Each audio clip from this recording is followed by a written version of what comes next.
खुद पे भरोसा।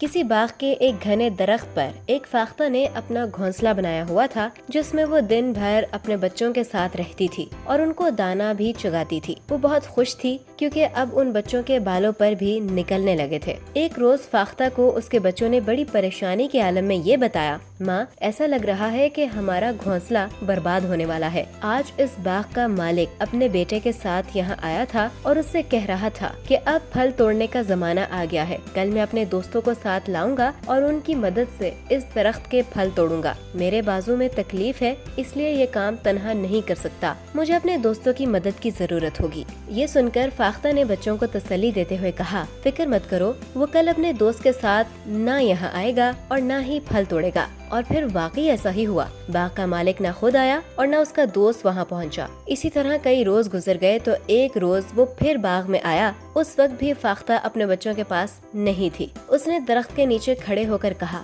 मेरे दोस्तों ने अपना वादा पूरा नहीं किया, इसलिए मैं यहाँ से फल नहीं तोड़ सका, मगर कल मैं ये काम जरूर कर डालूंगा क्योंकि इस बार उन्होंने आने का पक्का वादा किया है। जब फाख्ता वापस लौटी तो उसके बच्चों ने ये बात फाख्ता को बताई तो उसने बेपरवाही से कहा, बच्चों, तुम परेशान ना हो क्योंकि इस बार भी वो खुद आएगा और ना उसके दोस्त आएंगे। गर्ज इसी तरह ये दिन भी गुजर गया और फाख्ता के कहने के मुताबिक न बाग का मालिक वहाँ आया और न ही उसका कोई दोस्त। फाख्ता के बच्चे अब कुछ ज्यादा ही मुतमईन हो गए थे। चंद रोज बाद बाग का मालिक अपने बेटे के साथ वहाँ पहुँचा और दरख्त के नीचे खड़े होकर बोला, मेरे दोस्त सिर्फ नाम के दोस्त हैं, उन्हें मुझसे कोई हमदर्दी नहीं। अभी तक कई बार वादे करके टाल गए, लेकिन अब मुझे उनकी मदद की जरूरत नहीं है। मैं खुद ही कल तुम सब के साथ मिलकर इस दरख्त के फल तोड़ूंगा। वैसे भी मुझे दूसरों पर भरोसा करने की बजाय अपने आप पर भरोसा करना चाहिए, इसी में बेहतरी है। जब फाख्ता ने ये बात सुनी तो वो परेशानी के आलम में बोली,